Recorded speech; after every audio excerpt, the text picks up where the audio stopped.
By the way, shout out to Kobesi Letter. I follow them just religiously, okay? Because what they do is they put out these short tweets. I'm on Twitter at Sergio Avedian, so you guys can follow me there. I put out a lot of good stuff there, including rideshare stuff, obviously.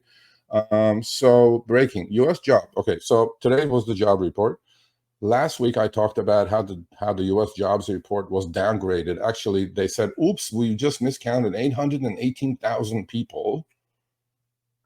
I'm like, because there's always revisions of these numbers. They'll say like the government will say that's the gaslighting part of our world.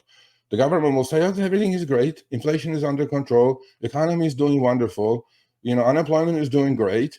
I'm going like, what are you guys watching?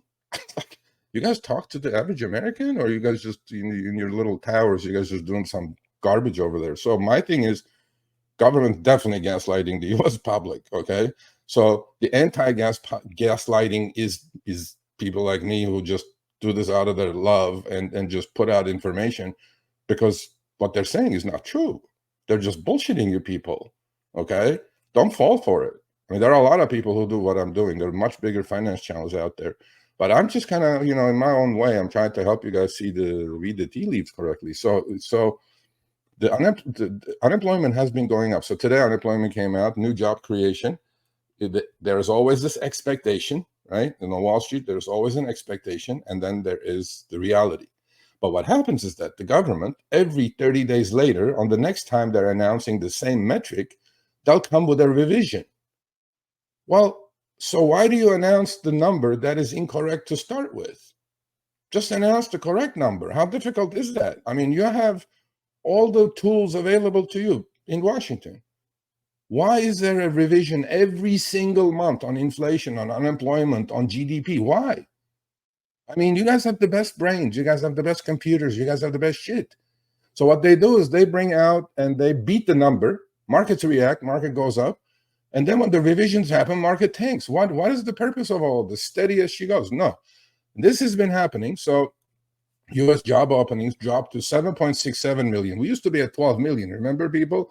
And when the government was saying, oh, there's so many great jobs out there, unemployment is down to 3.5%. No, not so.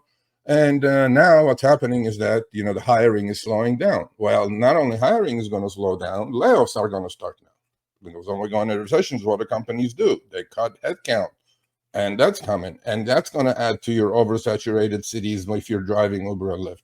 So, because the easiest thing people can do is get into gig work, right? Get in their car and deliver some food or give some people rides. And so U.S. job openings dropped to 7.67 million in July from 7.91, the lowest level since 2021. So without going into too much detail, you guys can take a screenshot of this and, study it yourselves. And they're on Twitter, so you can go on Twitter and follow Kobesi Letter. You'll have the same info I'm having.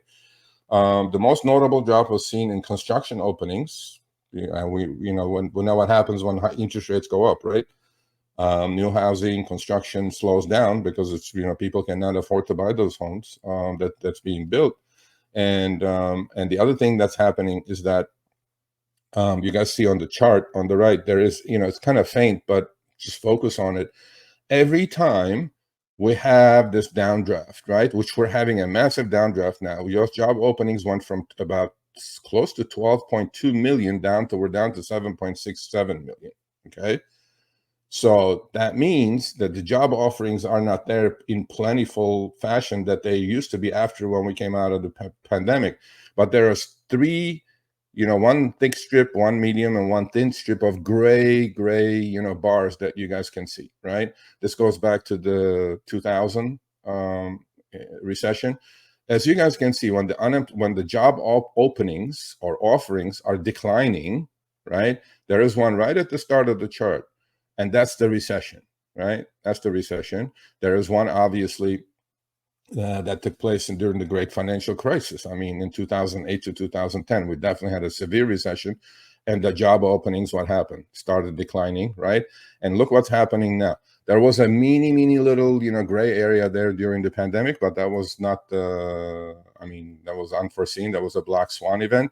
And then now what? Look at that trend, right? Well, do you guys think this is a precursor of a recession? without a question in my mind, right? And so tighten the belts, people. Shit's gonna get real.